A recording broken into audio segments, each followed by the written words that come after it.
when I did that first shopping experience live, I was on my fucking knuckles. So I had did a network marketing. I was super successful when I did It Works.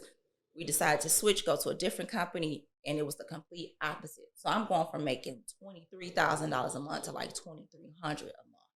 And I'm like, and I just bought this house. And I'm gonna do. And you know me, I'm not gonna touch my savings. I'm gonna figure it out. Right. I signed up for shit. I was like, I went to real estate school. Yeah. I was gonna figure it out, Aaron. That morning, and this is the time, my assistant at the time, she was like, you can use my bridge card. You know, we can go grocery shopping. You can use my bridge card. Like, this is the type of knuckles I was on. Yeah. And I said, okay, that morning I had dropped Santan off at school, came back in, I'm watching the Today Show. I remember going to Target and getting the things that I could afford. Tissue, toilet paper, blah, blah. Came right back home. D comes and knocks on my bedroom door. I'm laying in the bed because I'm fucked up, Aaron. I'm like, what the fuck am I doing? I'm stressed, right? But like I said, I was in real estate school. If I could sell your bag, I could sell your house. That's how I was thinking. Okay, I could sell anything. She came and knocked on my door and she said, did you know? I was waiting on a Glam-Aholic shipment to come in. It was black toast, gray toast, and tan toast. She said, did you know it's like 20, 30 boxes sitting at the garage? I said, huh?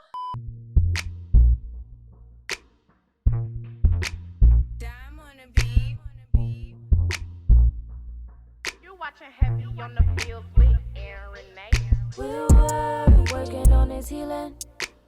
You know we're glowing and it's giving. Tell me, can you feel me? You're watching Heavy on It be heavy on the feelings. I woke up. Hey y'all, come on in. This is Heavy on the Feelings, and I am your host, Aaron Nay. And today we're here to talk about feelings and all things that have been heavy on them. Consider me that homegirl you see every couple of weeks that you just can't get off the phone with. And today it is our check-in day. So I hope that wherever you are softening up, you are settling in, because it's some shit on the flow, okay? So if you've been following me for a while, you know that manifestation for me is incredibly important. I do not play about the power of the tongue. I believe that what you say has life and it has legs and it can become real. So for our guest, this episode, I wanted to talk about and spend a little time talking about how I manifested her into my life.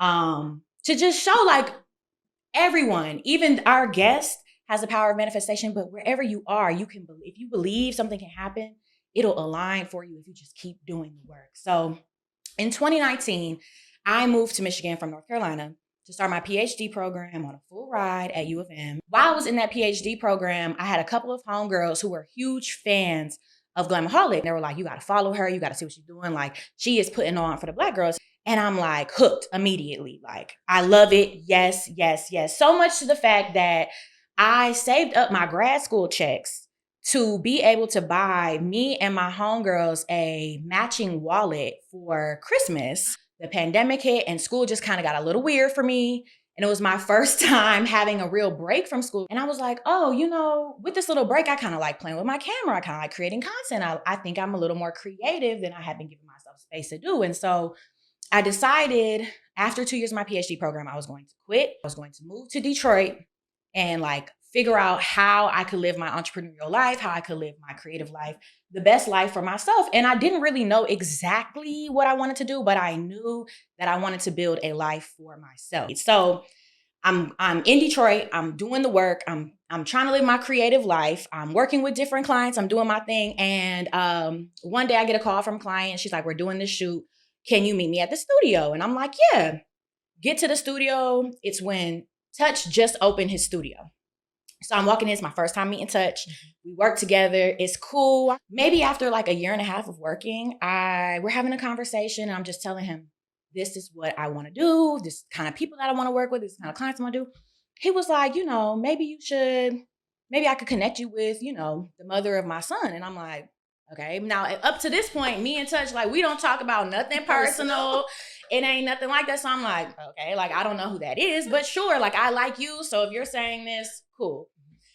So he's like, yeah, you know, she makes bags. And I'm like, okay, yeah, that's cool. Like, I'm interested. And he's like, I don't know if you know her. Have you heard of Mia Ray? And I'm like, I'm like, the person you share a child with is Mia, right? And I've been with you this whole time, and you never said that. Crazy. So I'm like, obviously, I'm immediately like, yes. So this is like maybe 2021. And so we continue working. Nothing ever kind of comes from that. I just say like, yes, I would love to work with her, obviously, but I'm not a pressed kind of person. I believe that when you do the work, the blessing is going to find you at work. So I'm like, I said yes. Whatever he do from there, that's on him.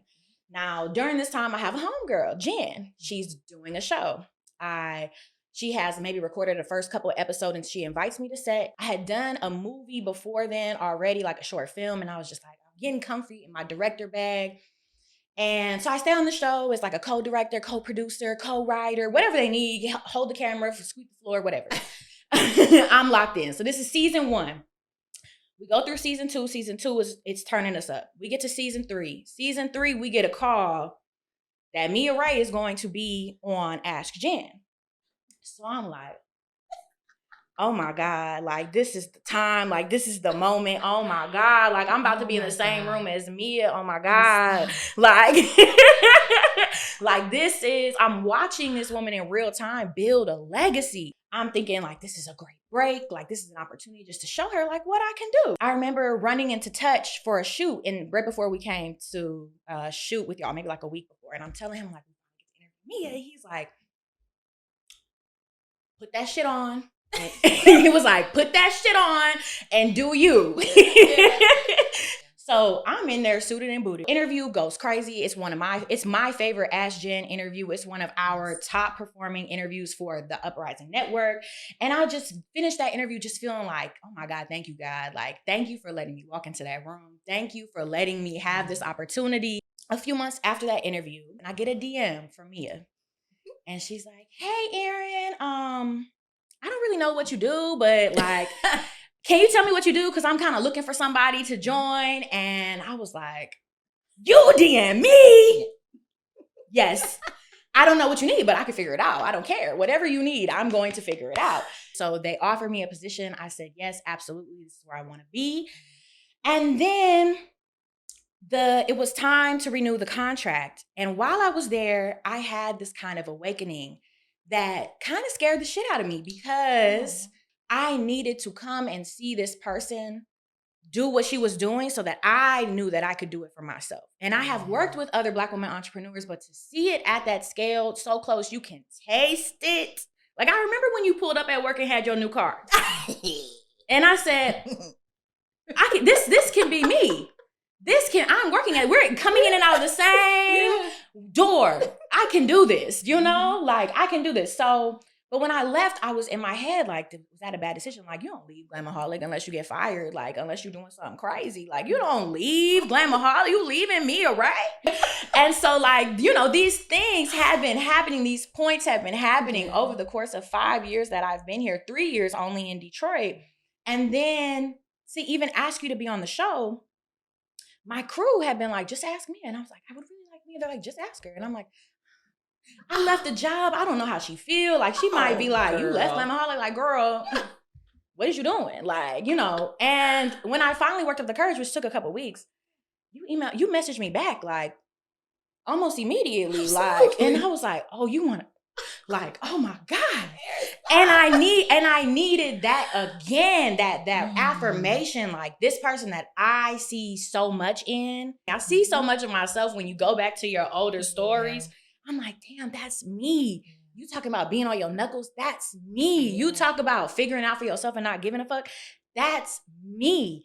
So when we talk about idols, okay, when we talk about having the fortitude to figure it out no matter what, I think of Mia Ray. And I am so grateful to introduce her to the show. Like, you see me watering up. I know y'all see me turn red. This woman is a trailblazer when it comes to influencing and pushing P. She has made herself a multi-millionaire time over again. I know y'all think y'all know the numbers. I worked there as a digital marketing manager. Y'all not even close. Y'all not even close, okay? She has done that again and again, okay? She has been in Forbes twice, and then she was in Intuit, which means, she paid them people the money. And over the last 15 years, she has created a cult-like following while building multiple brands, right? So you have Confessions of a Glam-Aholic in the blog era. Then you have Glam-Aholic Lifestyle. Then you have Same Girl, Different Hair. And now we have Girl Cannabis Club. And she's doing all that while being a mama, by being a sister, while being an auntie, while running multiple businesses and actually having a multi-million-dollar business. When I think of our guest today, I think of all the times so many of us needed to see somebody else do it. And that person for a lot of women starting their businesses is Mia Ray. So y'all, please welcome to the show, the blueprint, the legend, the mother, and the one not to be fucked with, okay? Money-making Mia Ray. Aaron, you about to make me cry, girl. Damn. Now that was an intro.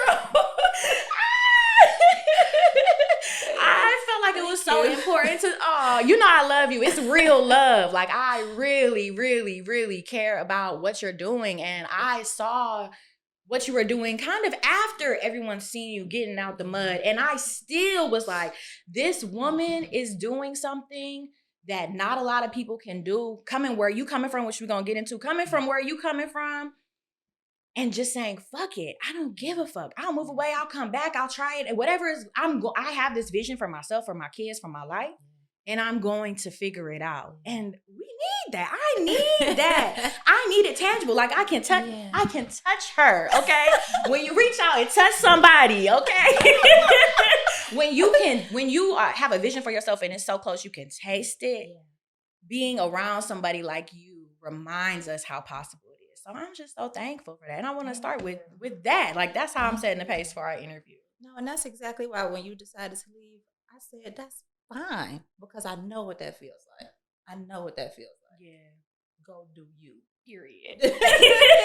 Go do you. You need to sometimes. Absolutely. So yeah, I'm so glad you're here. How you feeling today? How are you? Feeling good. Yeah. It's a nice day outside. I'm feeling good. We almost there, y'all. We almost to summer. If Almost. you in Michigan, we almost there. The sun is coming out. I can taste it. No, I'm doing great. I'm doing really good. A lot of times I always leave with, I'm so tired. I'm so overwhelmed. And I've now decided to just, I'm so grateful. I'm doing so well. I'm doing so great. My body is working. I'm breathing. Yes. I'm breathing different. Yeah. Breathing different. I feel different. Yeah, I think that's a beautiful reframe. It is very absolutely easy when you're doing all the work yourself to be like, I'm tired, I'm exhausted, I'm burnt out, I'm busy, but you make time for the things you love. And when you reframe it, it's like, damn, I worked really hard to be in this position. Yes. You worked your ass off to be in this, and still got an ass, like Lalo said. Where? You worked your ass off to be here. So one thing that I find really interesting about you, and as I was going back through your interviews, because I did my research. And of course you did. Of course you did. One thing I find really interesting about a lot of your interviews is people ask you, like, how do you say no to the naysayers? And I think, like, we just need to set a precedent that Mia is a Sagittarius.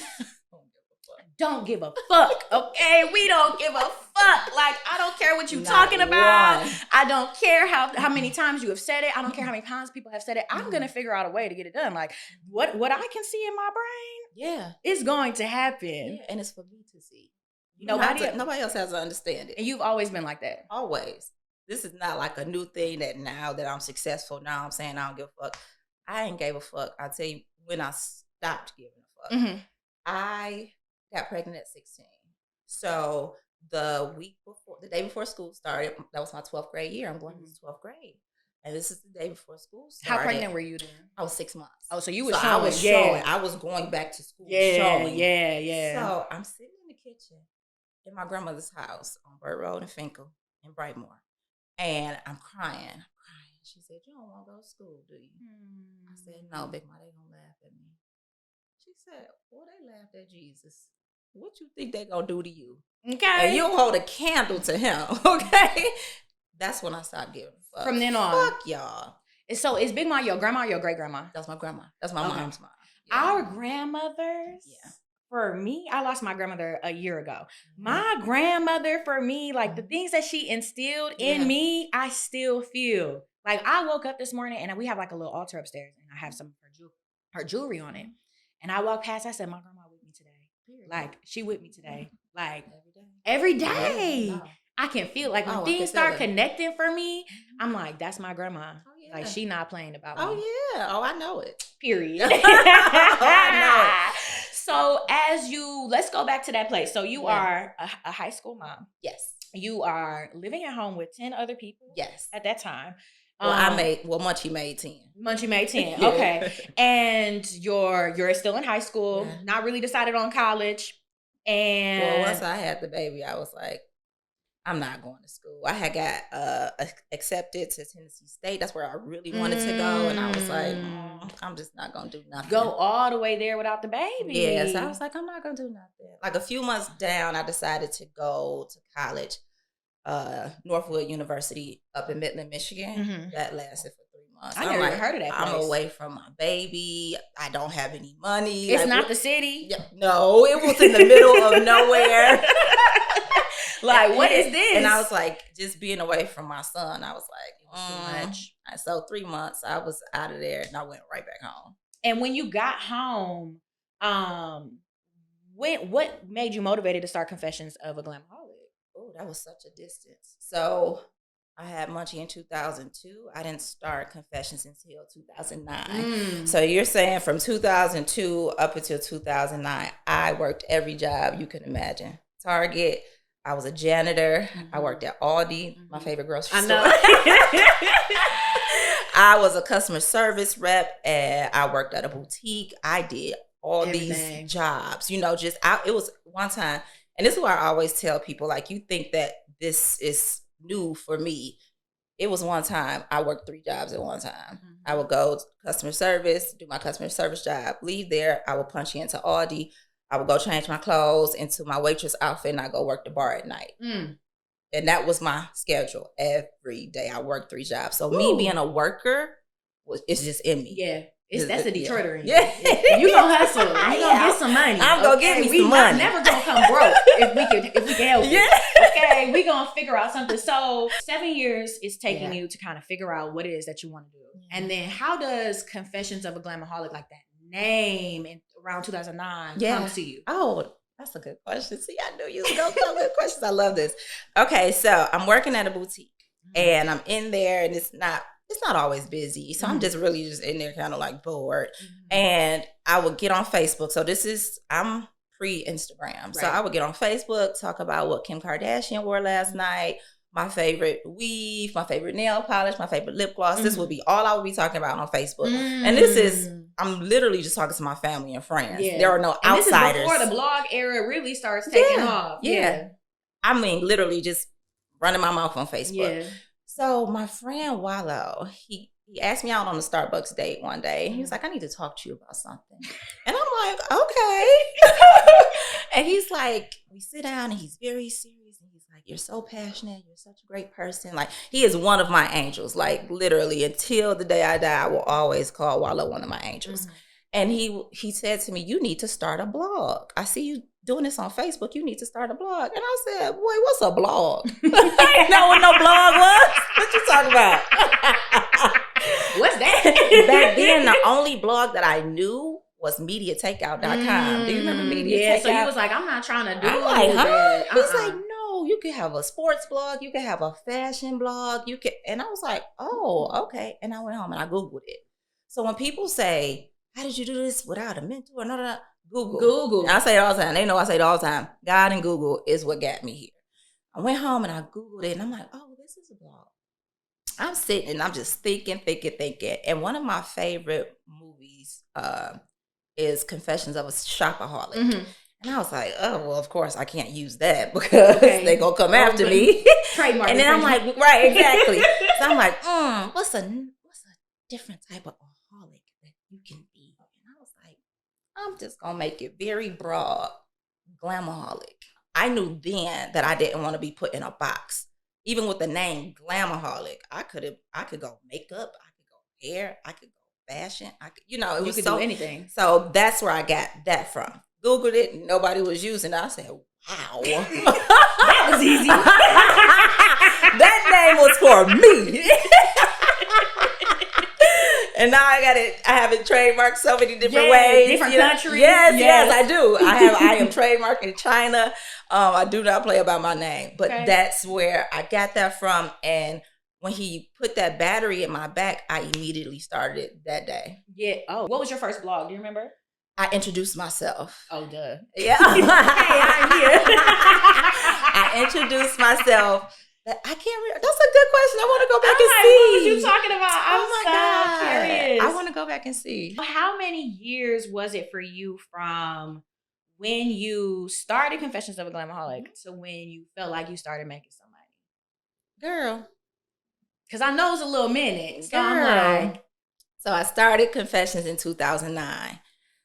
Every day I'm blogging, I'm talking to myself. I am enjoying this. You couldn't tell me nothing. I was walking around with my laptop and my notebooks, and I was ready. I was very dedicated to my blog. And then it started to hit me when people would stop me in the mall, like, oh my God, Mia, I read your blog and I tried it out and I loved it. And I was like, people are really reading my blog? So I was like, okay, I can't stop. I gotta keep going. I gotta keep going. Because what if somebody come back to read it and I ain't posted nothing in like 3 weeks? I have to keep going. So that's really where my consistency came from. And then June Ambrose was reading your blog too. Yeah. So that's when the Twitter era came. And I posted a link and I tagged her.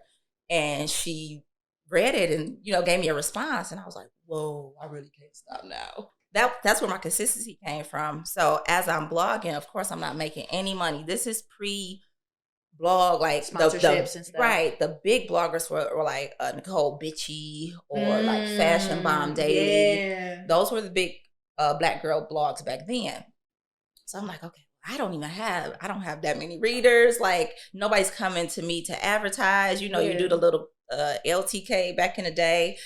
You making about $1.30 for selling some Steve Madden shoes, So I'm like, oh Lord, I'm really not making any money. But I'm loving it. Yeah. I was enjoying it. And I remember Oprah told me, like, well, I don't know Oprah, but like, of course, she's like my mentor. And one day she said, if you would do something for free, that's when you know you love it. And I will always keep that in the back of my head. Like, Mia, you really love this. Whether the money is here or not yet, right? Yet. You have to comma yet. And from there, that is where Glam-Aholic Lifestyle was birthed. Because I'm like, I'm not making any money.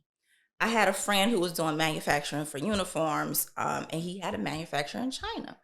Him and I would meet often at Starbucks and work. He'd be working on what he's doing. I'm working on what I'm doing. I'm like, hey, can you make me a bag? I'm tired of lugging everything in my arms. And he was like, why don't you make it yourself? And I'm like, boy, I don't know nothing about making no bags. What I look like making a bag? Boy, stop. I went home and I Googled it.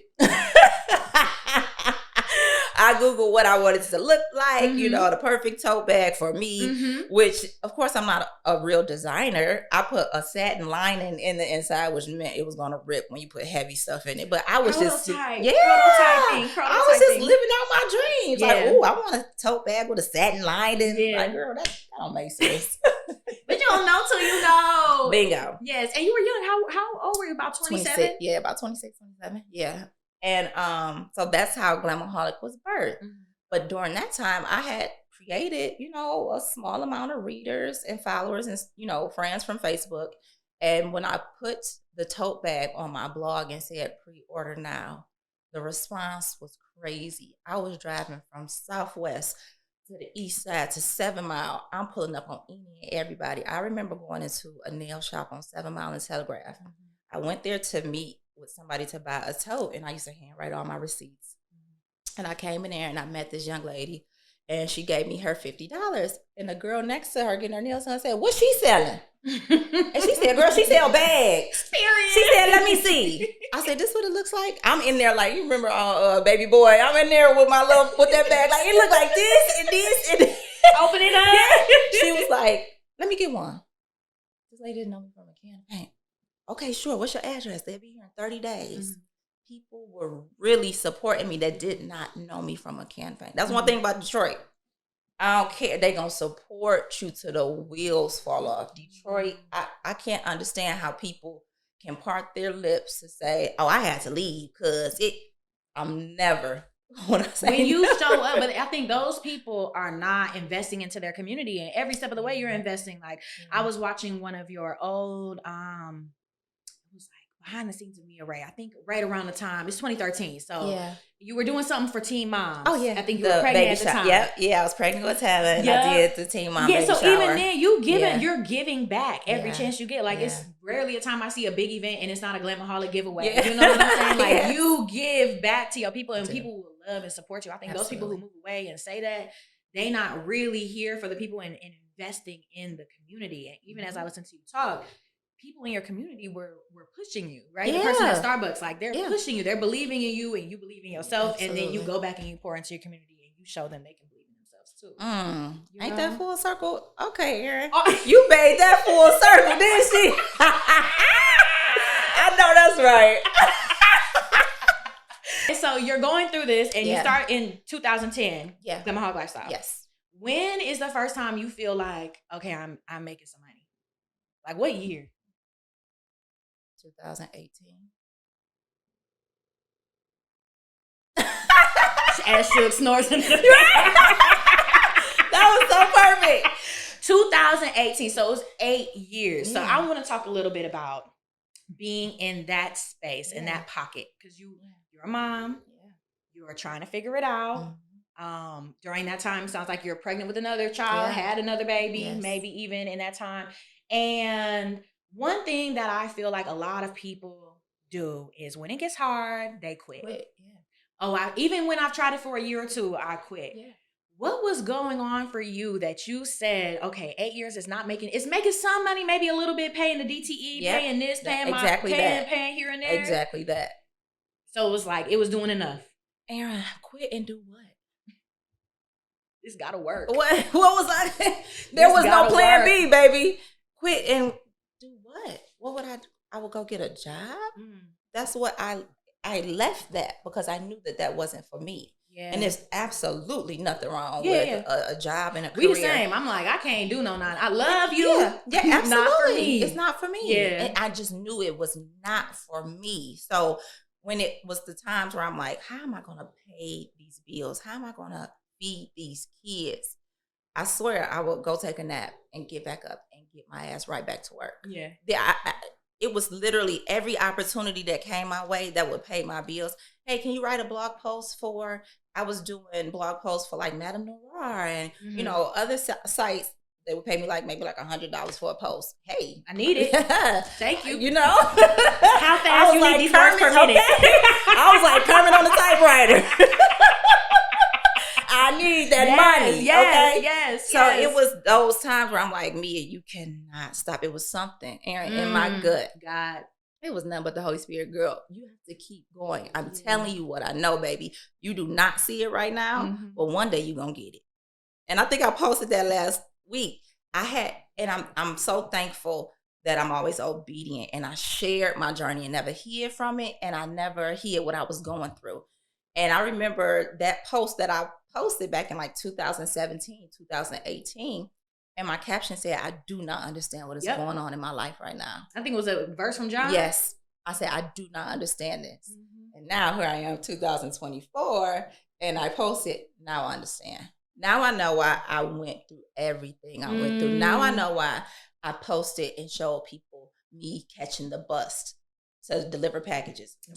Pushing the grocery cart. I can still remember that day when I walked to that bus stop. Now we live in Detroit. We don't do a lot of catching the bus and all of that. It's not reliable. No.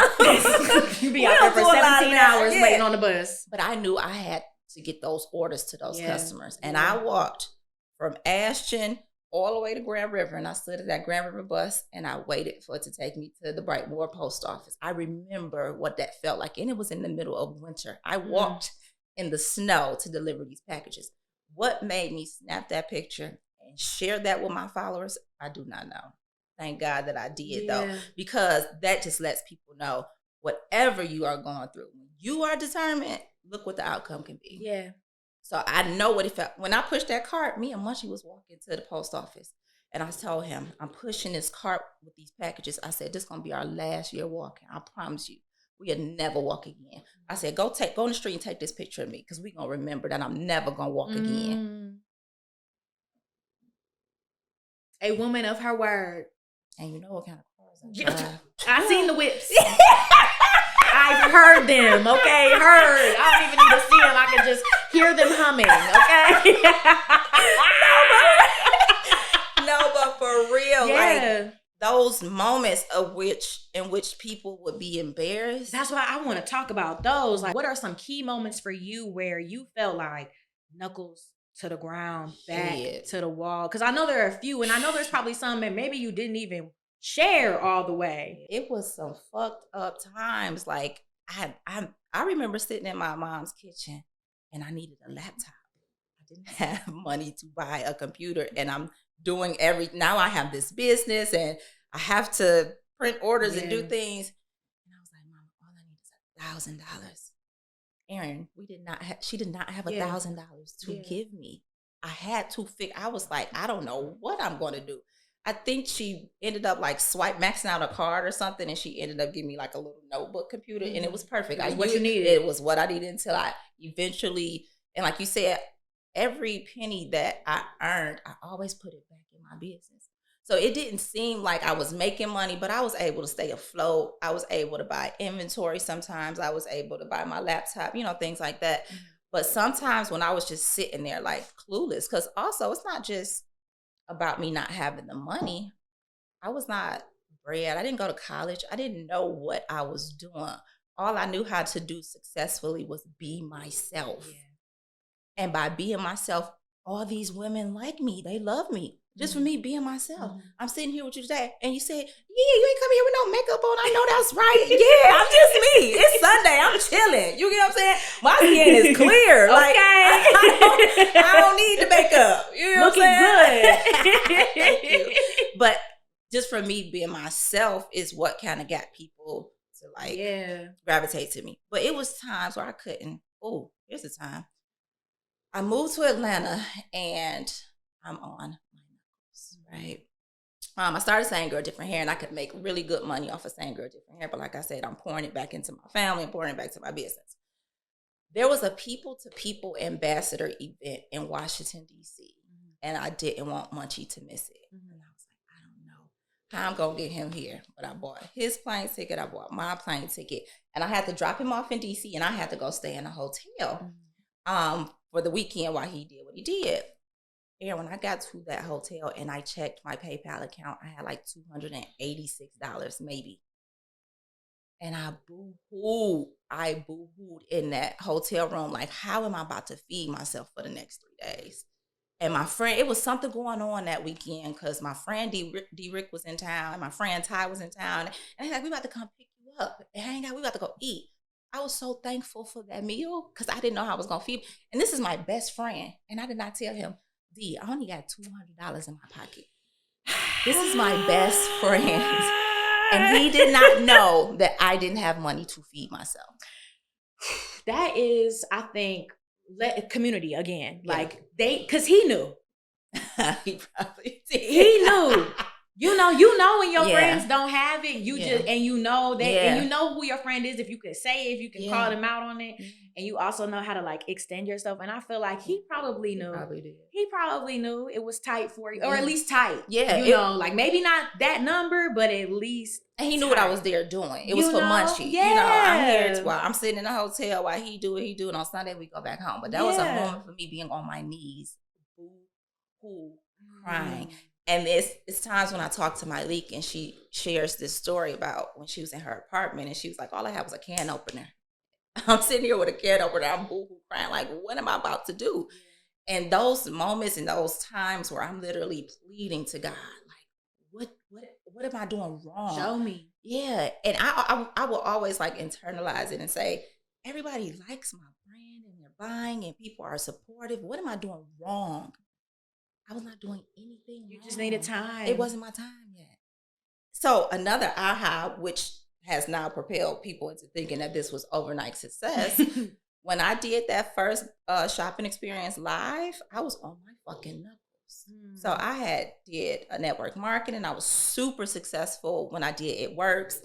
We decided to switch, go to a different company, and it was the complete opposite. So I'm going from making $23,000 a month to like $2,300 a month.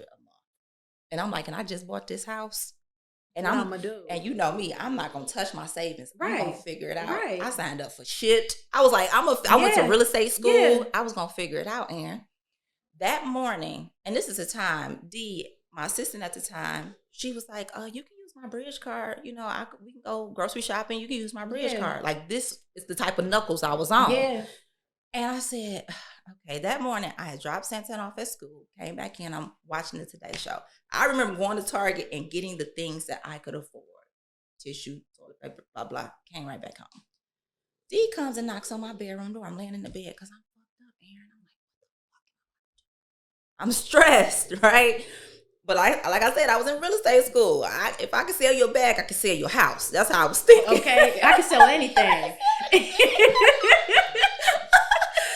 She came and knocked on my door and she said, did you know? I was waiting on a Glam-Aholic shipment to come in. It was black toast, gray toast, and tan toast. She said, did you know it's like 20, 30 boxes sitting at the garage? I said, huh? Is that the picture of you in the house with all them boxes? That's why I had my pajamas on.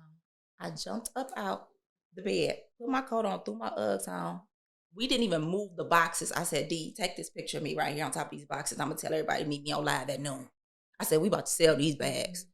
I had already knew that in my head, I knew what the sale was going to be. I knew I was going to sell all totes for $50. At this time, they were like $75. I got on live and made them think that they set the price. I said, $50 or $2,400. $2,400? They went crazy. I said, that's the same thing. But they don't know. That's why marketing sometimes is how you say stuff, right? Keep in mind, I'm on my knuckles. I said, we gonna do this. I'm gonna figure this out. I'm about to sell these bags. Get on live. I made $13,000 an hour. It was sometimes Glamaholic didn't make $13,000 in a year. Do you hear me? This is 2018. Yeah. So I made $13,000 in that hour. The next time I did, I think I made like 23. The next time I did, I think whatever it was, the third, I don't know if it was the third or the fourth. That's when I made the 186 in 3 minutes, 186,000 in 3 minutes. This is all from my living room. This is all no warehouse, no storage space, everything. No right Facebook at the ads. house. Somebody I had another interview a few days ago. He was like, you know how I am about Facebook ads. I don't even know. I've never ran a Facebook ad. I don't know anything. You start talking about Facebook ads, you speak in Spanish. I don't know nothing about no Facebook ads. He's like, you did all of this without needed them. No. So from there, I've always wanted the Home Shopping Network to be on Home Shopping Network or QVC. And I said, well, they ain't coming to the ghetto to come find me. I'm going to make my own. Boom. That's why people think that Glamaholic is an overnight success, because how that popped off. They missed the first 10 years. Yeah, it literally took 8 years of multiple moments. Knuckles on the ground, back against the wall. But you never thought about quitting. Nope. You just needed to figure it out. I just had to figure it out. No, because one, quit and do what? And then it's like, I didn't put in all that work. I look back and then now quit? Like, I can't. We so close. Yeah. Fuck. So silly. This show is brought to you by Hey, Me First. So I am like obviously trying to release this vessel, but I'm in my head, I'm like, oh my God, it's not perfect. It's not exactly what I wanted. It's not all of these things, but I'm listening to you talk. And this is why, again, an icon, my mentor, even though we haven't officially put it in writing, this is my mentor. She speaks to me. It's oftentimes we in the house and I'm like, Mia said, and my partner is like, you was talking to her today? I'm like, no, this is like, she's like, you love Mia. That's She's the like, same way I feel about Oprah and Jay-Z. They not talking to me, but you can't tell me they ain't. They talking to me.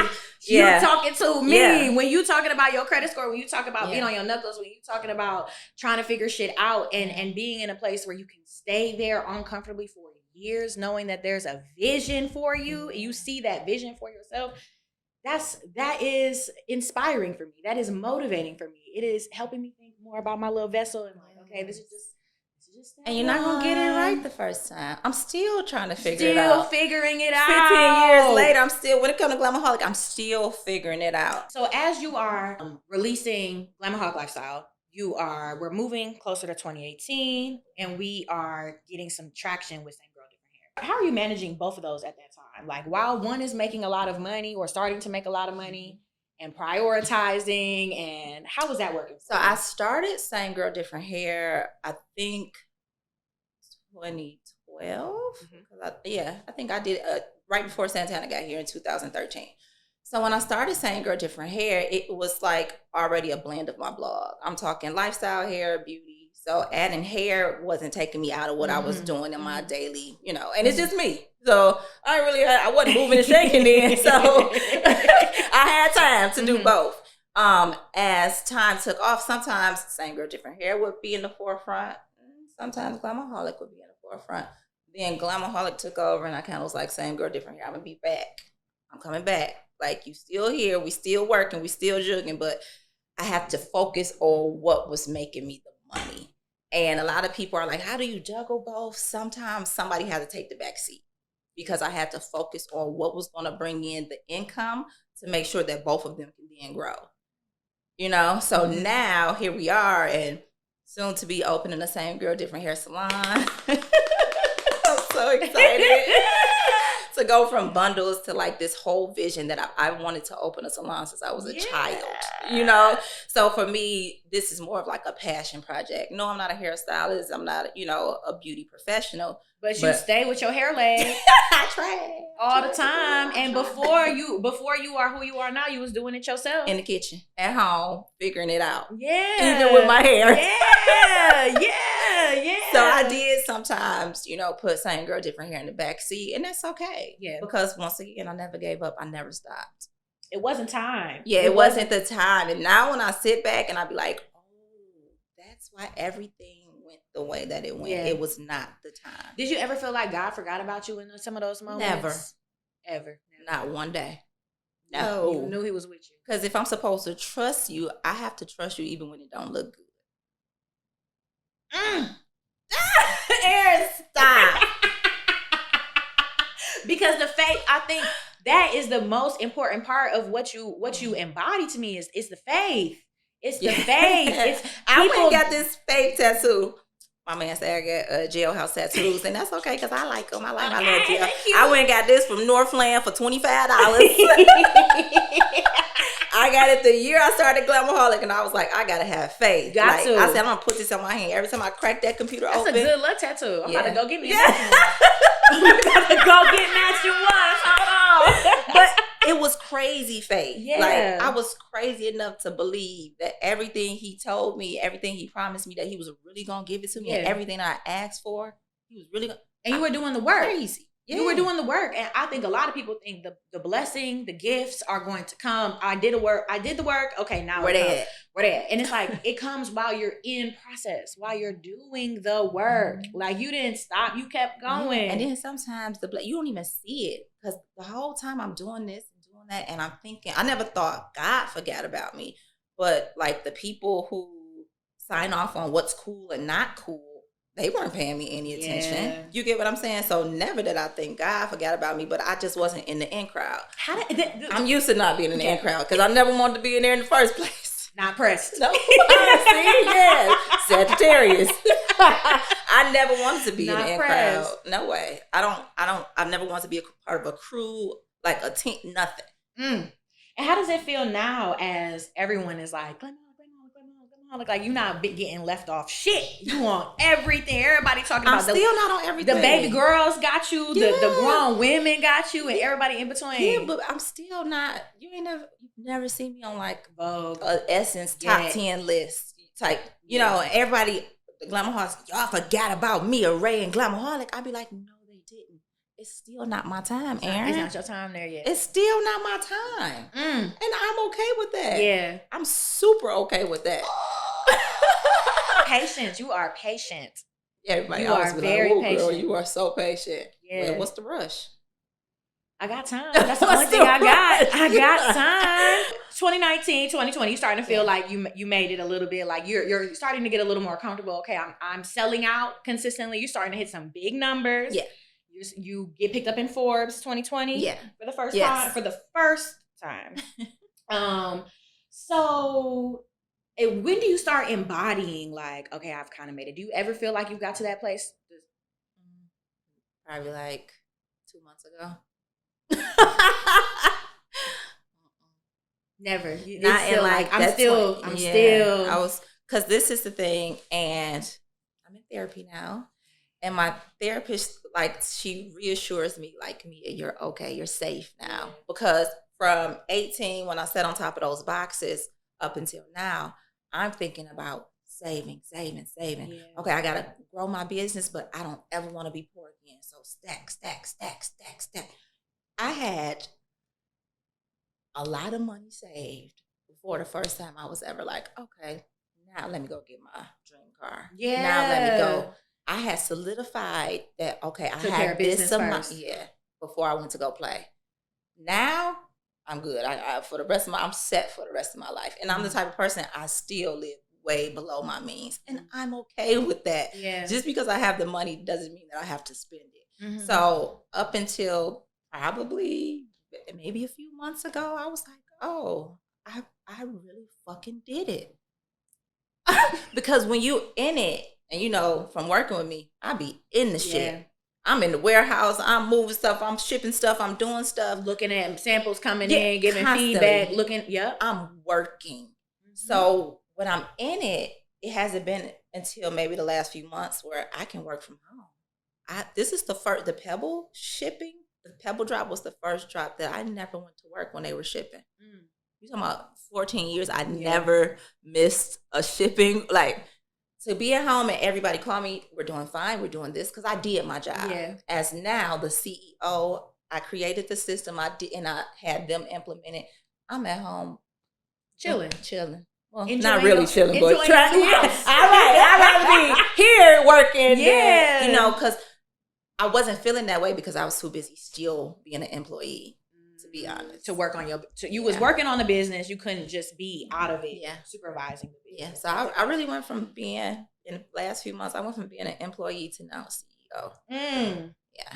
So it did take a good little minute, even after, because it's 2024. So you say in 2018, 2019, you start feeling good, but it was another 5 years before you felt like, I have a team in place, I feel comfortable.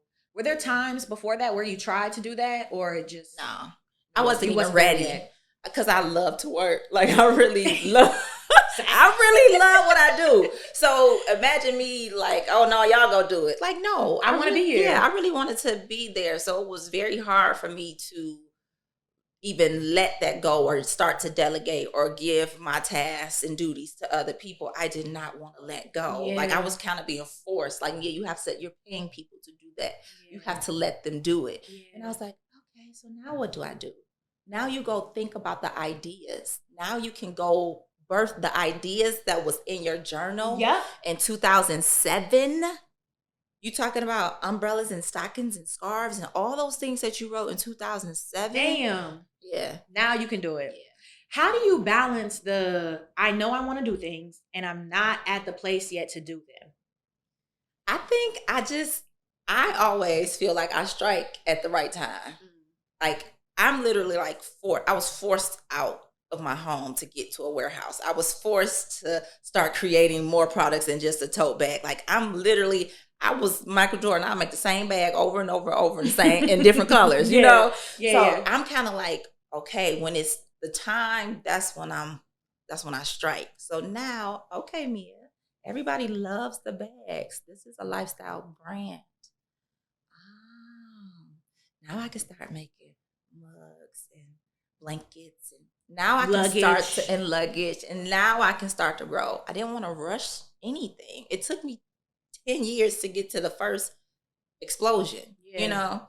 So another 10 years, it might take another 10 years for me to gradually move into my next phase, but I really don't have a rush now. Yeah. You feel good. Yeah, now I can actually look at the idea.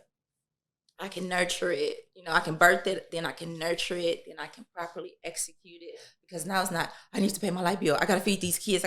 We just gotta go with it. We just gotta go. So now it's like, what do you want to put out into the world? What do you want these women to actually feel like when they wear your sweatshirt or when they wear your socks or when they, whatever it might be? How do you want them to experience Glamaholic now? Mm-hmm. You were talking about wanting women, your Glamaholics, to have things that feel good to them, and you get to decide now what that is and take your time in that process. So how did you manage all these ideas that you had in the back of your head with like, okay, this got to pay my bills, and then shifting to say, okay, my bills is good, I could just take my time. Yeah, so now I can like really, you have to think about that. I feel like Glamaholic, it even started as a lifestyle blog. It was not anything that was strictly specific to fashion. And although I love it, and that's my first love, it's like, I really want to explore lifestyle. Mm-hmm. You know, as Black women, nobody really treats us very well and gets like, allows us to feel good about ourselves. At a price point that isn't thousands of dollars. Yeah. Because that's what I want. First of all, it was birthed from me not having anything. Yeah. Confessions of a Glamaholic, I'm telling you how to remix the clothes in your closet 5-6 different ways so nobody will ever notice that you keep wearing the same thing over and over. But I can tell you about that because that's what I was doing. You know, so when it now evolves into what does that look like? It looks like giving, and I don't want to just say Black women because all women. Yeah. You get what I'm saying? But specifically, I can only talk about what it's like being a Black woman because that's what I am. I didn't experience luxury. I didn't know what that was like. They made me feel like if you didn't have this amount of money, you can't experience it. That is a lie because luxury is a feeling. It is a feeling. It's not a thing. It's not a tangible thing. No, and I feel like when you get more money, you probably realize that more. Is very few people who are like broke who know that. Yeah. But you know, once you get to a certain, it's not about what I have. It's about what I can do, how I feel. Taking a bath is a luxury for me because somebody that's just always on the go, always busy, always I gotta hurry up and take a shower and do this. Now I can just sit and take my waking up in the morning and just not having to rush and just like that is the luxury of the feeling of whatever it is that I'm doing. So when it came to these bags, all those cheap bags, they so cheap, all fake Louis Vuitton, they have programmed, and especially us, they have programmed that means that it's better than. Yeah. Because it costs more than it's better than. And it's not by a Black person, it's better. Oh yeah. And if it's not, that's not that G ain't Gucci. Does that make it better? Like, did you watch the Gucci movie? Like, do you know the backstory of the Gucci family? Like, what you should be looking at me like, you go, girl. Yeah, hello. Let's get her. You weren't killing people and doing bad things. Come on, it's not no blood on these bags. Ain't no blood on these jeans. But you're there. People are some people are conditioned to think that if a Black person made it, and I'm like, I'm the complete opposite. What I say, if a Black woman made it, I want it. You get what I'm saying? And it's not just because something is inexpensive does not make it cheap. Yeah. So now when women who work every day and they have children and they're not used to putting themselves first. Oh my God, I can get this $90 bag and I'm not breaking the bank. I'm not, putting this before my children or how we eat because it's girls that do something strange for a piece of change to go get a Chanel bag. Yeah. You ain't gotta do that. You don't gotta do that. And it's cheaper things than $95. Yeah. You can great gifts. Like you can get luxurious gifts for people. You can get it for yourself. You can spend get a lot of things for $200 on Glamaholic. Yeah, you can. You can get like 4 or 5 things. You for $200 can. Yeah. So and then it's a brand and it looks good and the luxury of it. Camaraderie too. Yeah. Oh, they don't play. You be anywhere with the Glamaholics on, and people's like, is that a? Hold on, can we take a picture? Can we? Hold on, she gonna love this. It be so many times that like, oh, you a Glamaholic? Come on, you can cut mine. It's so many. It's like a little sorority or something. G5G. Yeah, something like that. I love that, and I think it's so clear that as you evolve, your bags are evolving too, and the Pebble collection is the perfect example of grown Glamaholic, but it's still affordable. A lot of people start making money and the price go up, and you have kept it the same. And I think that goes back to your roots. That goes back to who you are as a Detroiter, being here for your people, and not switching up. You ain't switch up. You got more money, but you still the same Mia. I am.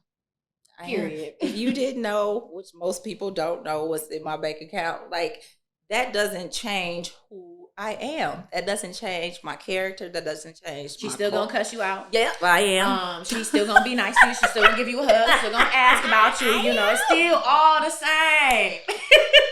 I am so funny because I am. So that's, one thing that people say, like, oh, money. When people get money, they change. No, it does change the people around you. Yeah. Oh, it really does. But when you are so like secure in who you are, you are so just. I can't even see how that would make me like even move to act differently just because I now have money. What it has done has now given me the opportunity to be more of a giver. Because I was a giver when I didn't even have nothing. Giving everything you could, giving things off your back, whatever I can. Yeah. I've always been that person. Yeah. Always. One thing that you stand true on is pay them people back. Yep. Lose $50 a month. Yes. Right? At minimum, you can lose $50 a month, which if y'all don't know, there's a YouTube video. You can still go watch. She was cussing people out on that too. And that was 5 years ago. So she the same girl. Because you said, I gotta block you. You gotta go. What the fuck are you talking about? What the fuck are you talking about? And she's telling people, even as she is learning to manage her money, even as you're figuring it out, you are telling people this is what you need to be doing. Yes. And it's very clear, even when you made money, you are still handling your business, making sure your family is good. You've bought people in your family things, houses, being able to support them, cars, because that you have that security to be able to give freely. How did the people around you kind of shift or change as you're like getting money and trying to tell people like save, like show up for yourself, be a bad, you can't be a bad bitch if you broke. You can't. I think that hit home for so many people when I said when that. You said that, I've been telling my partner, I done told a few people, I said, hold on, we can't be bad bitches until we got our money together. You cannot be a bad bitch if you ain't got your shit together. All the way. All the way. And the money is, I feel like as you get closer to 30, I just turned 30. As you start to get into your 30s, you start to feel a little more like, oh, this is my life. Like, this is not play. This is not I figured out. It's getting real. Like, do I want to be broke forever? Because it's not about, just having money to just say you have money, but it comes with security. It comes with a sense of security that worry or that stress that you're used to having is now going away. And it's a lot. Yeah, it is. Trust me, I know. I went live and I was talking to my subscribers and I was like, how many moms in here are very feisty and angry with your children because of your financial issues? Because they asking to do something and you mad and irritated. Put that down. You can't get that. Don't break that. Yeah, because you don't have it. That's why. And guess why I can say that? Because I know I done been. Yeah. I'm keep it all the way real. Yeah. That was my stress. Girl, stop shopping so much. Girl, pay attention to the interest rate. Girl, instead of going to Chipotle and spending. One person, you go to Chipotle, you're going to spend $22. Now, $35. Yeah, not more. Today, sour cream, $50. If you just decided to make certain changes, you can then see that money grow and build in your bank account. But we're so used to just spending. You get your income tax check, it's gone. Yeah. You get your, I ain't go to college. What's that refund check people? Oh, your student refund? Yeah. And you just spend it. People are used to just operating like that instead of thinking, where would I be in 4 years if I take this money, put it in this account, and then add $100 to it every week or month or whatever. But we're convinced that we need those things now. We live in a world that's like you need it now or you're left out. And so you got really comfortable being left out. I'm okay with being left out. That's out. fine. I can't do this. I know what's happening for me. I know what's working. How did the people around you kind of change? I would say, and it's not even people that are like in my inner circle. It's more so like the people who used to didn't speak to me, the people that used to didn't say hello to me. Now they want to be my friend. But broke Mia remembers that you didn't even used to talk to me. So why you want to talk to me now? Because I have money, you're not getting none. Why you want to be my friend because I got money now? I'm not going to give you none of it. So like, I don't deal with the fake shit. You still don't fuck with me, so stay over there. But just people now having to get used to, whoa, this is different. I remember when Mia didn't have a car. I remember when Mia wasn't able to hop on a plane. It's different now. And the way people process what you do and they internalize it is it's really why a lot of people need to go talk to the lady. Because what somebody else does doesn't impact your life in any way unless it's positive. Well, what has happened, I feel like some of that is obviously jealousy, which but like I've watched you and I've kind of been a hater, right? And I've watched you 10 years do your thing, 12 years do your thing. I said, oh, maybe it's like nobody's really fucking with it, or maybe it's like right, because you have the screenshots where they were talking about it. They were talking with the names, okay? I ain't block out nobody's name. Stand on what you said. You have the screenshots, so you have the screenshots, and you have these people who are like not necessarily maybe rooting against you, because we won't give them that much, but like.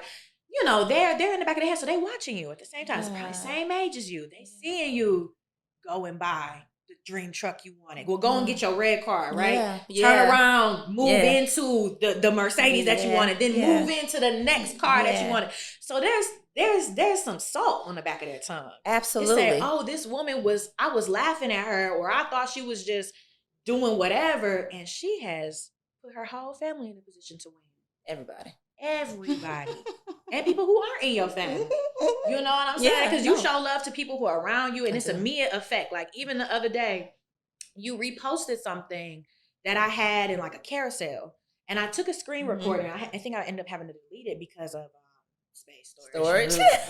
So over it. But I have to see if I find it and send it later. But you reposted just like a little. It was about I hope that whatever you're doing, I'm wishing you well. Yeah, that piece, right? Mm-hmm. I would say over the next 2 days, I'll have maybe 50 to 100 reshares of that same carousel. My carousel's don't be getting no love like that. And I got a whole bunch of new followers immediately. Yeah. So you have this effect even when it's not we're doing anything, or I'm sitting down here with you, or people see me in your story. Like what you do, it moves people. And so when you're a hater and you've been rooting, or you didn't think, or you didn't believe in me, and you see a bitch who believed in herself and didn't need you. Yeah. A lot of people eats at you. A lot of people can't stand that. You going on a trip, she going on she thinks she too good. No, I've been telling you this whole time. I've been telling y'all. Get your shit together too. We can do it together. I've been telling you exactly. When I said it, and that I was sitting in my Jeep Wrangler when I recorded how to lose $50 a month. You get what I'm saying? At that time, I was in the space to say, oh, I did it, whatever that it was, but I could pass that message along to everybody else. Hey, y'all, catch the train, get on board. This is what you should be doing with your money. So now, 4 or 5 years later, and now the money is through the roof. No. I've been saying this since I had this. You get what I'm saying? And it still remains to be true when I have this. A lot of people, back to the haters, a lot of people were not loved. A lot of people didn't get hugs. Period. A lot of people, they never heard anybody say, I love you. This is not funny. I'm sorry. Now you made me laugh. But it's true. It's true. You a hater because you not loved, and I hate that for you because I just have love to give. Yeah, and even when they do that, I feel more sorry for you than I feel anger. There were people who never heard somebody tell them, you can do it. Good job. Right. Great job, baby. Yeah. I'm so proud of you. Some people never heard that. Ever. So how dare this ghetto black bitch stand up with all this confidence and say exactly what she say and what she mean, and then go do that shit? How dare you? And then boss up and be in a fit and iced out. Who you think you is? Who do you think you are? Because that's just them internalizing my success. Like, damn, nobody ever told me that I can do it. But here I am telling you, you can do it. And I don't give a fuck how much you hate on me. I don't give a fuck when I go home at night. I ain't think about you. You a complete stranger. Nobody in my circle is hating on me and saying evil things. And if they do, God gonna reveal it. But my get them out of here, God. Thank you. When it comes to that, a lot of people don't like themselves. Why the fuck would they like me? Yeah. If you can't like you, why would you like me? This loud, confident, boisterous. When I say I'm gonna do something, I'm gonna do it. Bitch, fuck you. Yeah. You just mad because you never experienced that type of confidence. I ain't gonna do that. Yeah. And what y'all should have been doing when that happened is being a spot taking. Get your notebook out.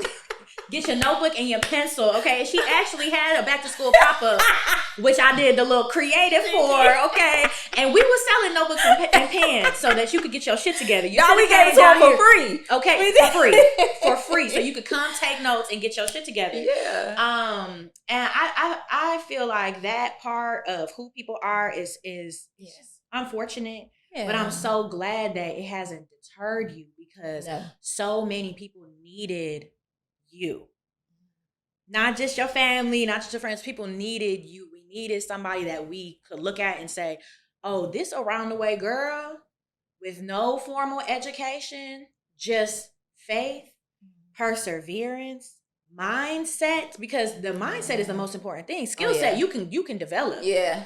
Mindset, you can't teach mindset. No, you gotta have it. It has to grow. It has to develop. It takes time. Yes. A lot of people cannot be sitting. I've been saying this to my friends. I have some friends who have transitioned into entrepreneurship over the last couple of years, in and out. And since I moved to Detroit, I've essentially been a full-time entrepreneur. Just a little snippet here and there where I've worked with other people. And it's been times where I've had an eviction notice. It's been times where my lights got cut off. It's been time where I've had to fill out an application to get food stamps. They still denying my ass. Fuck y'all. But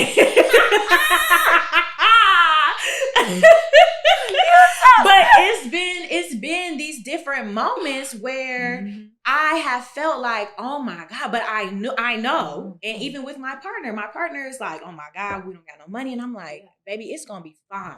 Right. Like, we're going to have what we need. And everything else is going to come. Like, our needs are going to increase, and God will increase. God will increase what we need. And right now we have what we need. I ain't been evicted yet. We actually ahead of rent for the next month. You know what I'm saying? Already paid for May. So that inspiration, that push through, that fortitude that you have, we need to see, because there's a lot of moments that I've been on my knuckles since I've met you and been following you. And I'm like, if Mia could do it, swear, I can do it. Swear.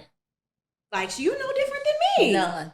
You know what I'm saying? You figuring it out. All you had when you started was the energy and the effort and the dedication. And if that's all I need, I can figure it out. I can figure it the fuck out. Right. And so some of my friends, they I'm sure this happened to you. They would be in their entrepreneur bag, and then shit is not going right, and they're like, I'm going back to my 9 to 5. Absolutely. And it's like, I get it. Everything is not for you, but there's something very special about a person who can stay down until they come up and do it humbly. And that is you. That is you. So do you feel like you are stepping into your big dog CEO era now? Yes, I am definitely a CEO now, because now I literally think of what I want. I find someone who can do it. I pay them to do it, and my job here is done. I'm going to follow up with you in about 2 weeks. You let me know what's going on. We're going to talk again. Then I'll see you in another 2 weeks. Period. Yeah. As your Instagram was hacked, did that make you question, like, damn, I done did all this work? Am I really at the level that I think I am? Or was it just like, this is just a little setback, we pivoting? Oh my God, that was just a little setback. I ain't missed not a penny. My Instagram was down. I was working there. Yeah. I knew. I ain't missed a penny. My Instagram was down for 5 months. Gone for 5 months. I went and made another page. And had like over 20,000 followers. Yeah, I had about 25,000 followers. Never missed a penny. So from what I ended in 2023 versus what I ended in 2023, we did 5 million more in 2023 than 2022. With my page gone for 5 months. So not only am I in my CEO era, Glam-Aholic is now a well-oiled machine that can really operate on SMS, emails, you know, not just all on social media. Not just all Mia's page. Yeah, and not just all for Mia. For me to be gone for 5 months and we never miss a beat. And made more. So y'all at home, you talking about you ain't making no money. You're not working hard enough, or you're not being patient enough. Because even in that, I had to pivot. Yeah. I said, okay, my page is gone. When I made this new page, I had to come different, because I'm starting from zero. So now there are people who are potentially coming across my page, and I don't have 10 years of receipts for them to say, oh, this girl did this, did this. And I had to start from square one. So then I was like, okay, that's when we would do photo, video. Because, you know, my page is not like that. My page is just organic. Said, let me show you something. Then I had to get into my real bag to like really strategically get people to come back over, or even get new people to fall in love with me all over again. And they did. And they did. Do you ever get irritated that people are like, oh, you just an overnight success, like Ed? Because you show a lot of receipts. Oh, yeah. All the time. I'm Sagittarius. I got the receipts, baby. Don't play with me. That's why I ain't got no storage now. Too many receipts. No, for real. And it does motivate the girls. Because I'm like, I started following you in 2019. So I didn't know who you were 10 years ago. But you repost so much in your stories that I'm like, oh, let me go back. Let me look. Let me see this. I'm like, damn, that's how I'm feeling. Oh my God. I have orders and I don't have a car. My car was stolen in June. So right before I started working at Glam-Aholic. Yeah, I remember. Yep. Yeah. So I am like, oh my God, what am I going to do with my orders? DoorDash. They will do up to 5 boxes at a time for $5. So, you know, you already paid for your postage on your computer and print it out. Yeah. So I'm like, okay, print it. I just do a DoorDash. I'm like, oh my God, I don't have a cart. And if I wanted to, I really could push a cart down there because it's just down. It's just down. Well, I don't want to tell people where I live, but you know, it's just down. It's down the way. Down the way. Literally, like maybe a little over a mile. So I'm like, the weather nice, I'll push it. But I'm like, oh, $5. I could, instead of having to get an Uber, instead of having to I could just do that. I could just do those things. Like, we can figure it out as we go. And we don't have to have all the answers. Like, even still to this day, I don't, like, Sway, I ain't got the answers. Yeah. I'm still every day waking up. Nobody has ever done this before. Glam-Aholic Lifestyle is a new thing. And there's nobody around me that I can ask, hey, what happens if I'm doing these things that nobody around me has ever experienced? Who can I ask for advice? I have to figure it out. You know, in certain spaces, you know, I can go to people and say, hey, you know, but no, who do I know that's ever dealt with 20,000 orders in one weekend? Who can I call and say, hey, how did you do this? I had to figure it out. And you did. And you figured it out so well that when you dropped the Pebble collection, you was worried that something was going wrong. You was like, it went too good. Hold on, these orders is out. Hold on, because the last few times you had big drops. Went crazy. Yeah. I wasn't prepared. I was not prepared. But you don't know you're not prepared until you're in that situation. Yeah. And you can only be in that space, and you really welcome and invite those opportunities so that you can grow and learn. So I can learn. Yeah. So when I got the 20,000 orders, I wasn't like, I knew okay. Oh, this is the next level. Not that I get 20,000 orders every month now, but I just know now. If you did it once, it's going to go up higher. And now I know what to do.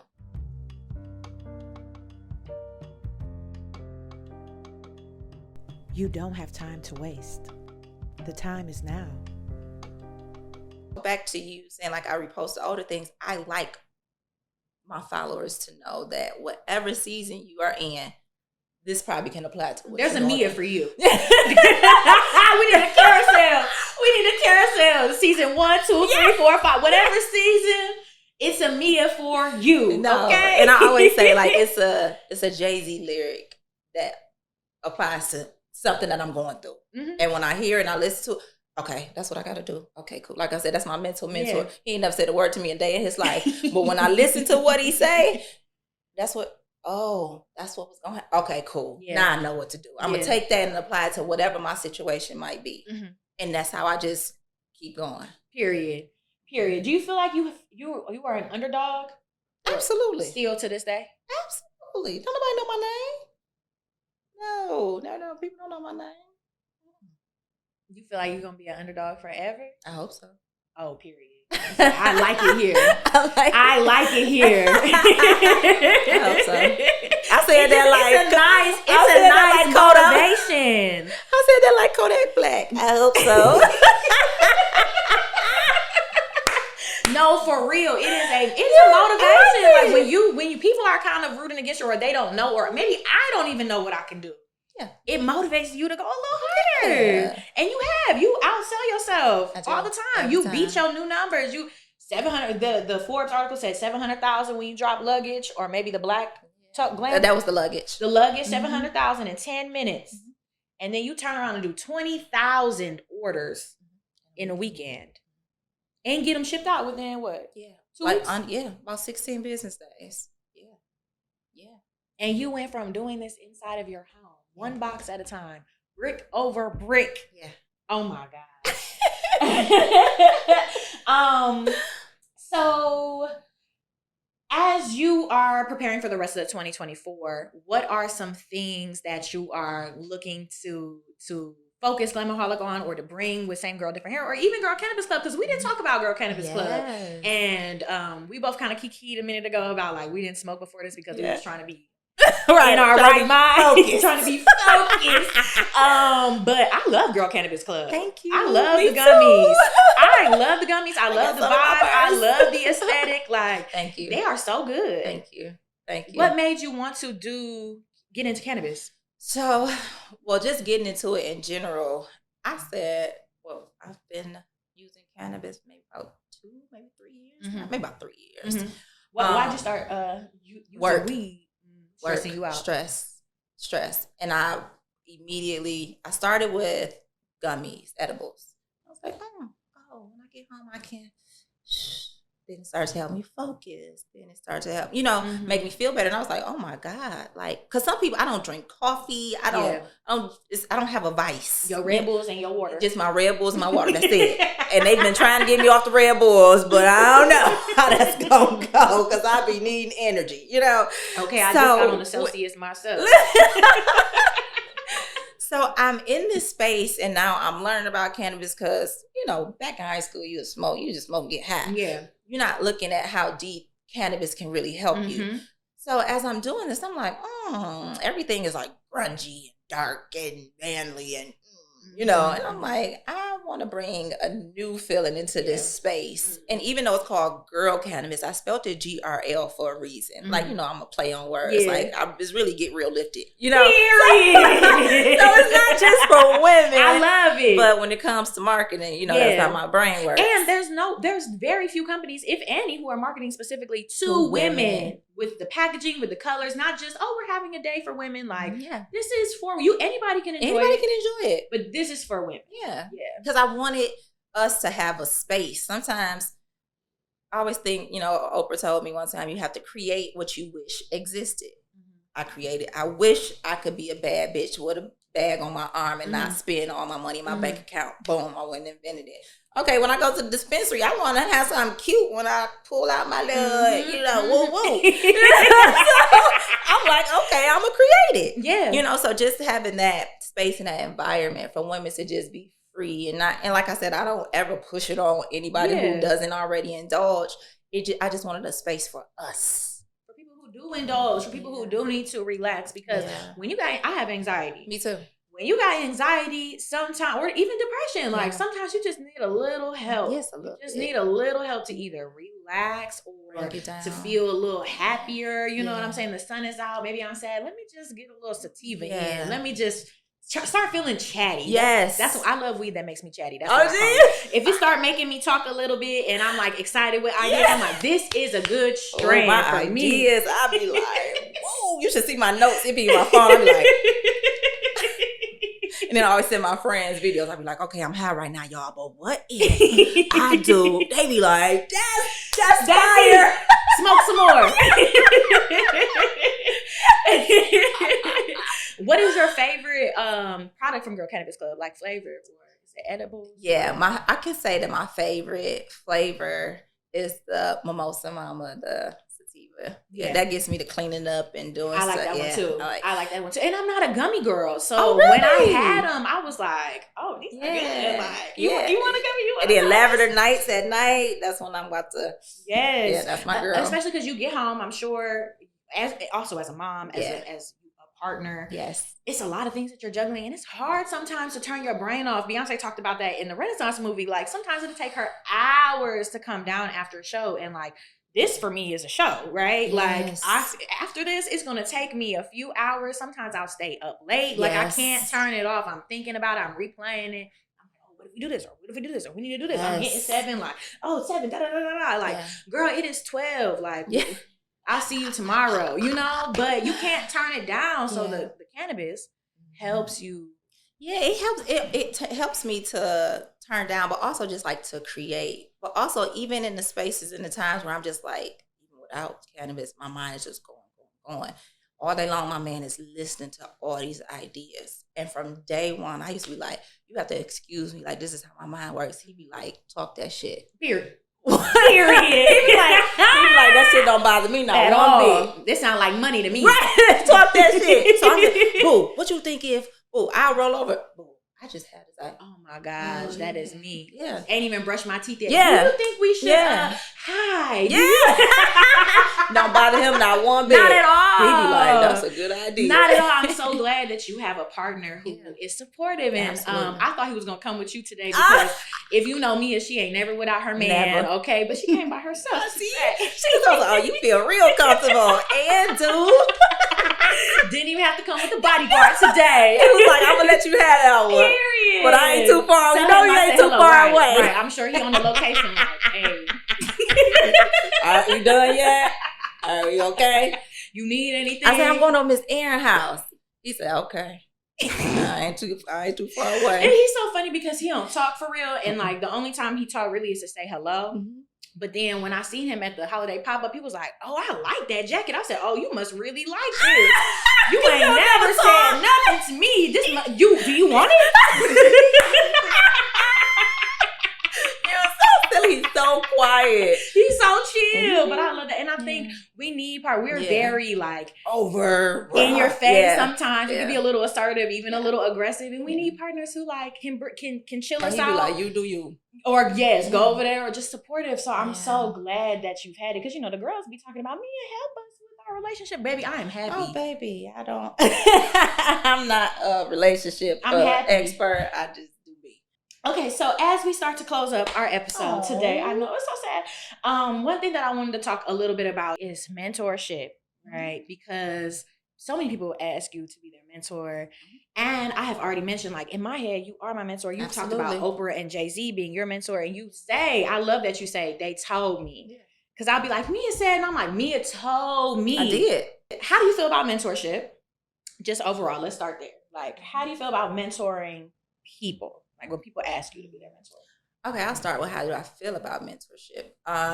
Well, for one thing, I came in this not knowing anything or anybody, nothing about entrepreneurship. And I just put one foot in front of the other and people eventually found me doing me.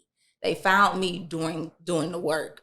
They didn't find me in their DMs like, hey, can you mentor me? No, they found me doing the work and said, hey, I'd like to come help you. Yeah. Or I'd like to lend you this bit of advice.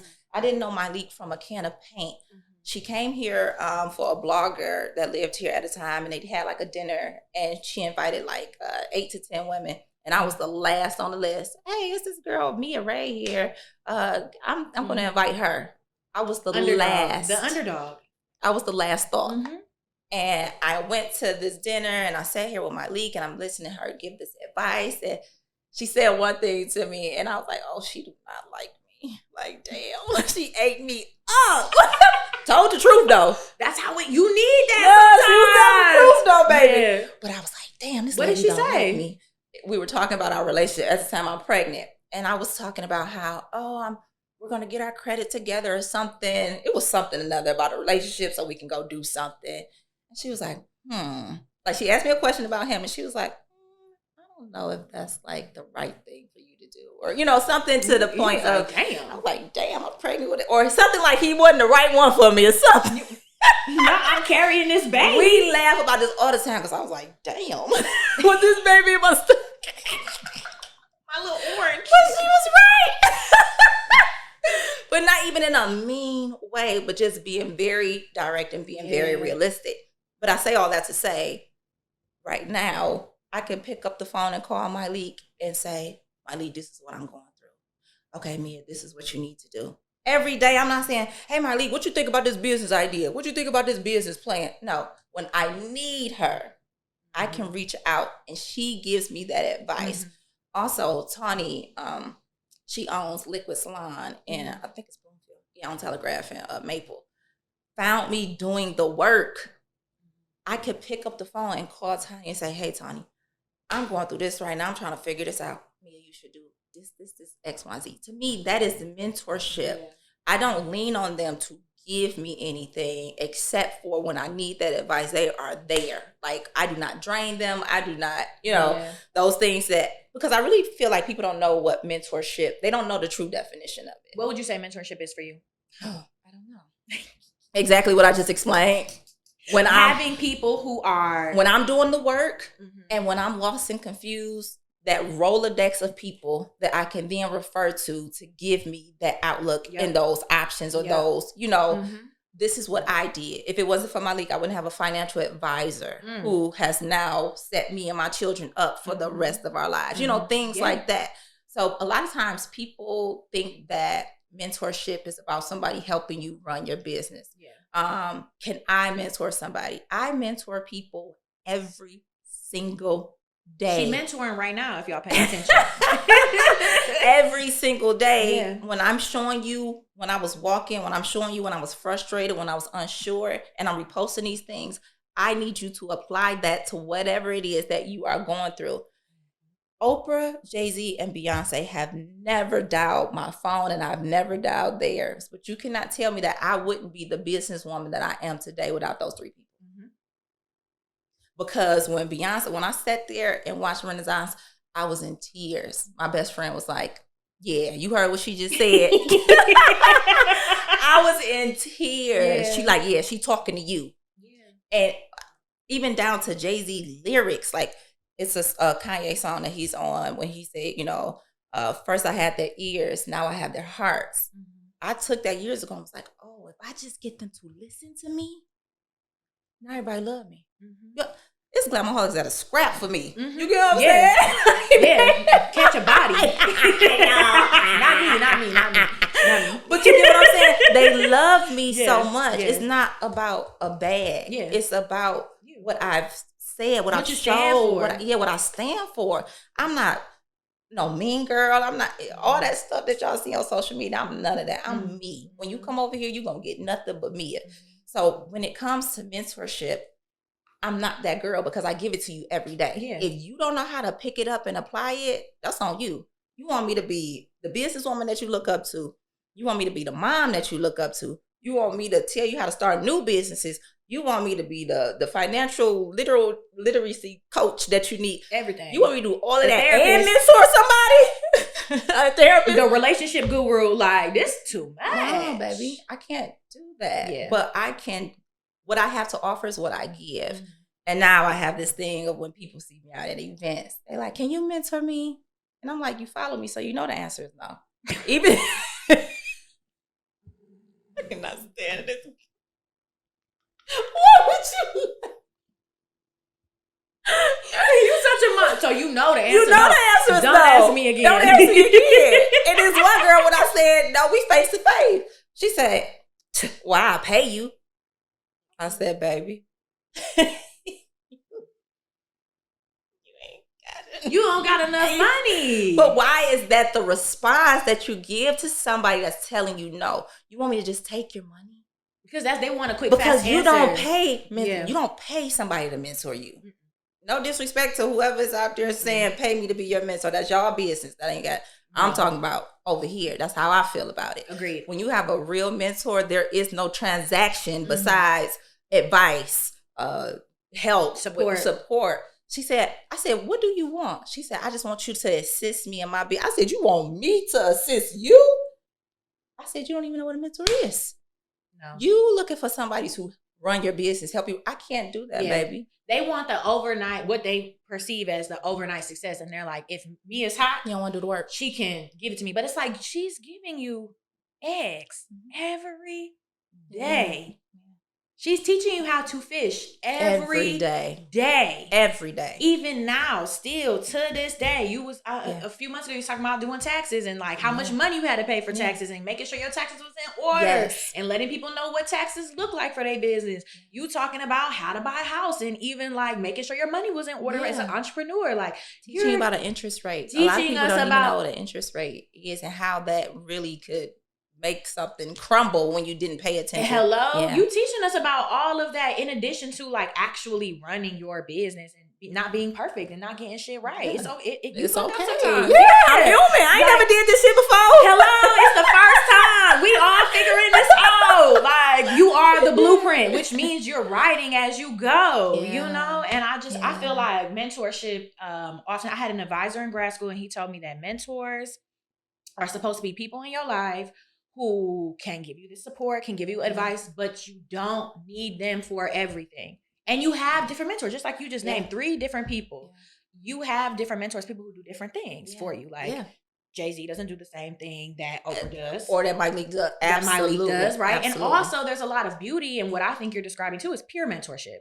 Yeah. You're not that much older than me. Maybe you've done a few years ahead of me. You might have a little more success at that moment or whatever, but like you have nuggets, you've been through things and like, but we're kind of in the same space a little bit. So like I can help you and also you can help me. Absolutely.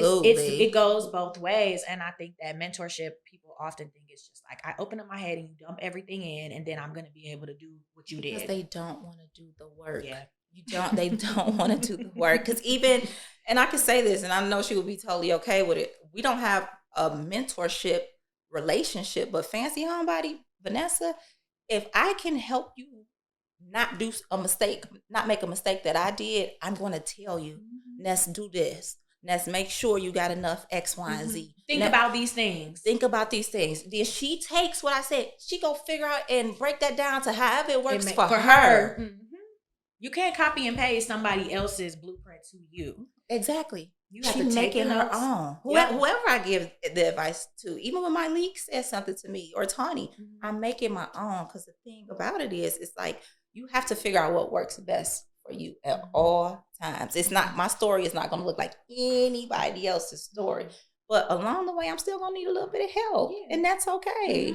That's okay. But I never drain anybody. I'm not, hey, can you help me? No.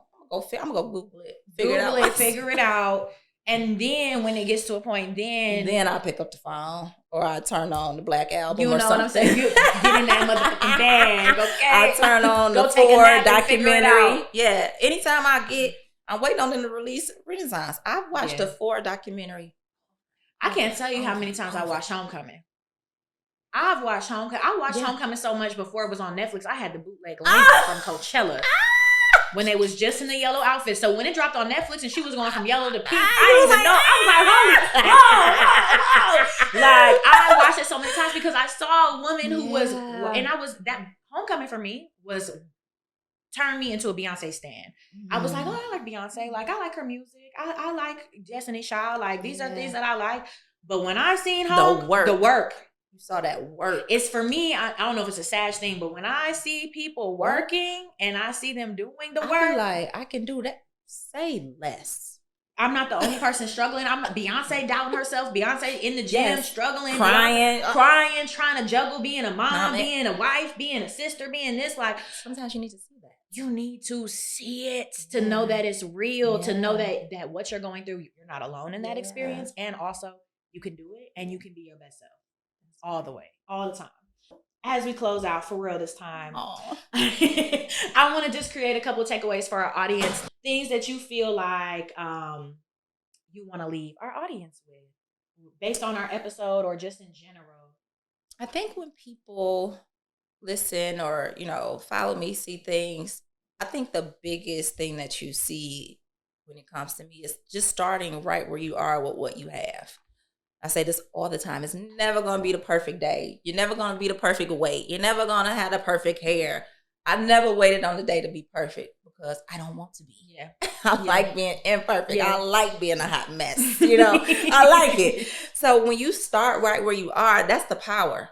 you have the power. You're not trying to hide, and being secure and confident. You're not trying to hide. Like, damn, I'm broke. I ain't got no money. I put it out there. Hey, I'm broke. I ain't got no money. I'm trying to figure this out. Hey. Before you figure that you can laugh at me or anything, I'm gonna put it out there, because if I put it out there, it ain't nothing to laugh at. You know, I'm the one that told you. So starting where you are and what you have and having that confidence, it just gives you that power, like to literally, you can make something out of nothing.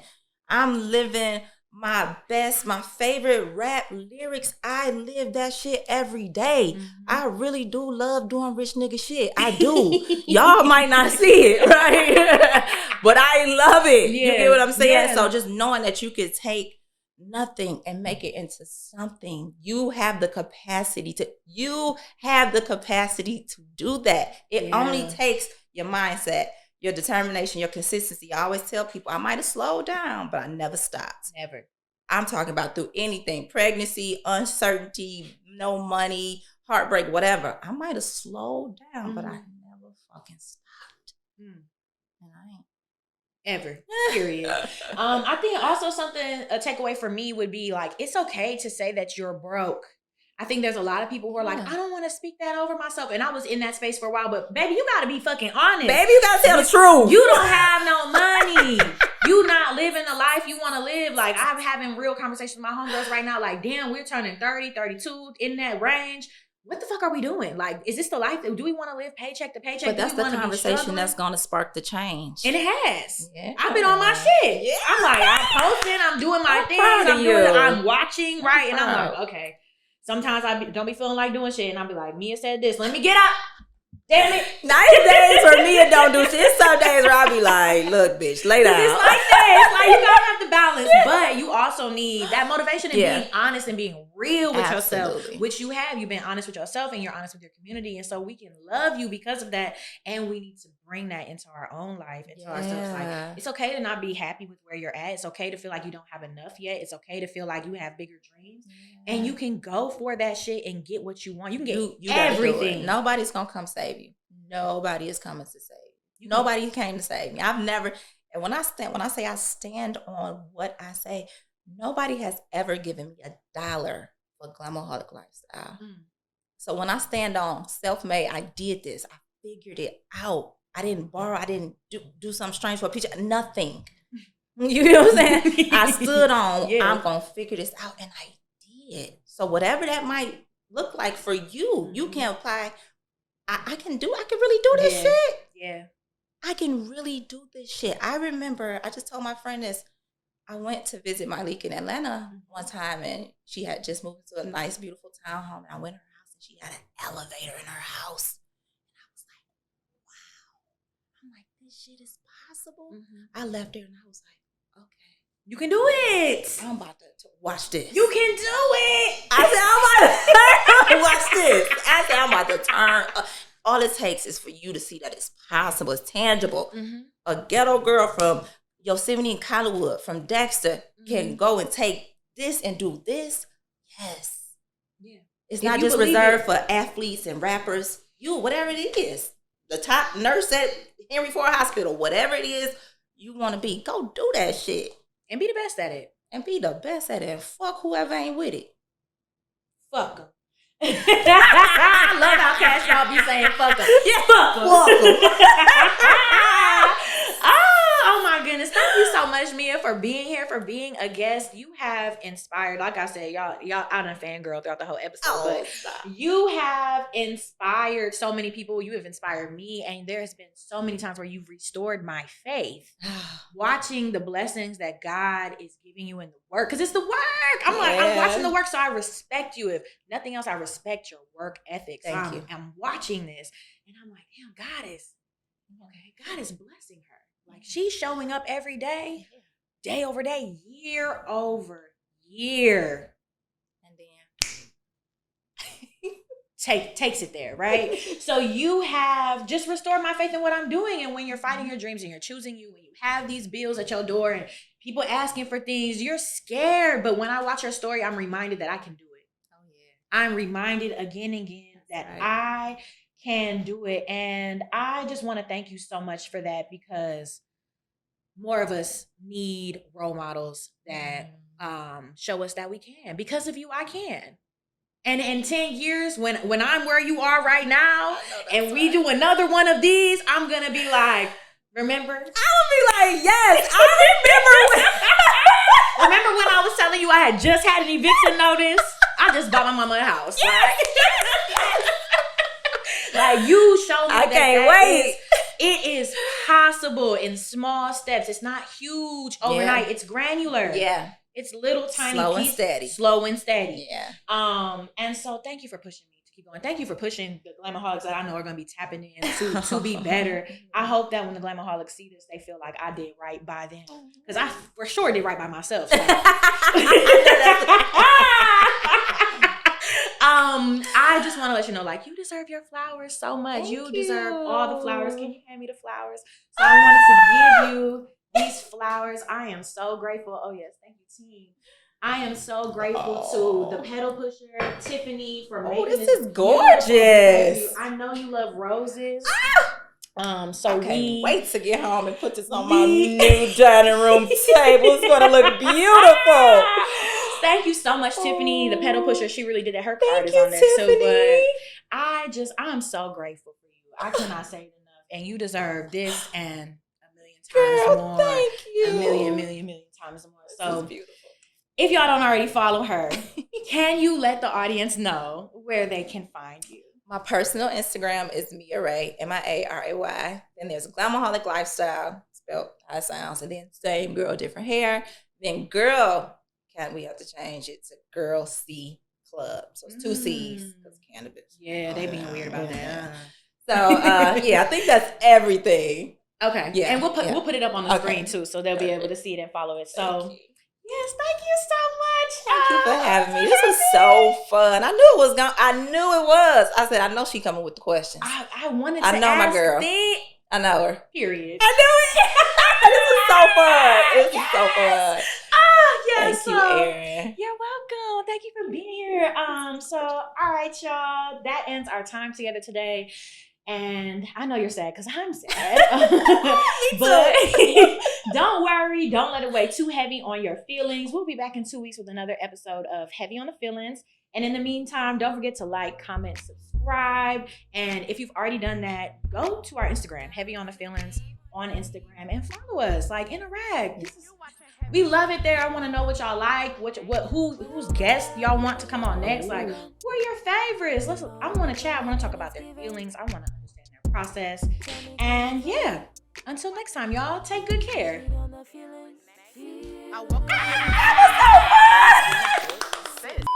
I didn't even smoke before this. That be me. I be like, fuck, I can't remember shit when I smoke. I didn't smoke at all. I said I can't smoke. Me too. I gotta Me too. remember. I was like, I ain't gonna smoke. I'm gonna wait till I leave. Make it feel like May, even if I forgot what that.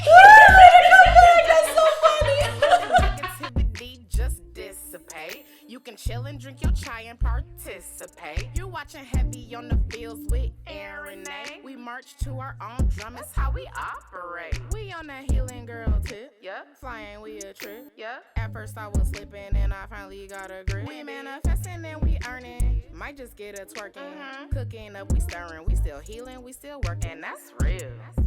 Sundown wind chimes, break it down, one line, a line. Can't no see me, no flex, be kind. Dollars never show up